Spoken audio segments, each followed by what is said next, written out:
July August হত্যাকাণ্ডের ঘটনায় মানবতা বিরোধী অপরাধের 7টি মামলার তদন্ত শেষ করার নির্দেশনা দিয়েছেন অপরাধ ট্রাইব্যুনাল। এর মধ্যে আওয়ামী লীগের সাধারণ সম্পাদক ওবায়দুল কাদের সহ ৪৫ জনের মামলার তদন্ত প্রতিবেদন ১৫ অক্টোবর দাখিল করতে বলা হয়েছে।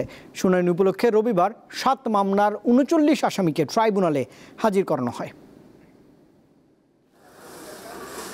ছাত্র জনতার আন্দোলনে হত্যাকাণ্ডের মামলায় গ্রেফতার ৩৯ আসামিকে রবিবার সকালে ট্রাইব্যুনালে হাজির করা হয়। প্রিজন ভ্যানে করে নারায়ণগঞ্জ, কাশিমপুর ও ঢাকা কেন্দ্রীয় কারাগার থেকে তাদের আনা হয়।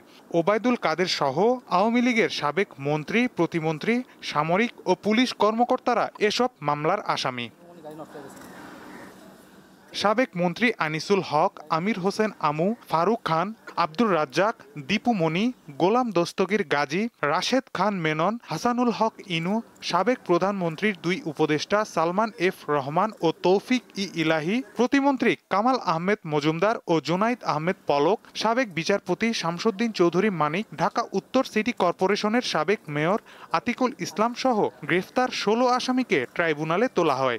মামলার তদন্ত শেষ করতে প্রসিকিউশন সময়ের আবেদন জানালে আদালত 3 মাস সময় মঞ্জুর করেন। সাবেক বেশ কয়েকজন মন্ত্রী, প্রতিমন্ত্রী, এমপি এবং আওয়ামী লীগের নেতৃস্থানীয় কয়েকজন নীতি নির্ধারকদের আজকে ট্রাইব্যুনালে মামলার হাজিরা ছিল। তাদেরকে ট্রাইব্যুনালে হাজির করা হয়েছিল। প্রসিকিউশনের পক্ষ থেকে তাদের মামলার তদন্ত প্রতিবেদন দাখিলের জন্য আমরা সময়ের প্রার্থনা করেছিলাম। ট্রাইব্যুনাল সময়ের আবেদন মঞ্জুর করে আগামী 15 অক্টোবর 2025 তারিখ তদন্ত প্রতিবেদন দাখিলের দিন ধার্য করেছে। পরে নরসিংদী, কক্সবাজার, সিলেট সহ বিভিন্ন স্থানে সংঘটিত মানবতা বিরোধী অপরাধের আরও 6টি মামলার শুনানি হয়। প্রসিকিউশনের আবেদনের পরিপ্রেক্ষিতে বিচারপতি গোলাম মর্তুজা মজুমদারের নেতৃত্বাধীন ট্রাইব্যুনাল এসব মামলার তদন্ত শেষ করতে সময় বেঁধে দেন। আমরা ইতোমধ্যে বেশ কয়েকজনের বিরুদ্ধে তদন্ত প্রতিবেদন হাতে পেয়েছি এবং ফরমাল চার্জ দাখিলের মাধ্যমে মামলাও চলমান রয়েছে। আবার এই 3 মাসের মধ্যে আমাদের আরও বেশ কিছু আসামির বিরুদ্ধে সেপারেট তদন্ত প্রতিবেদন আমরা হাতে পাবো বলে তদন্ত সংস্থা আমাদেরকে জানিয়েছে।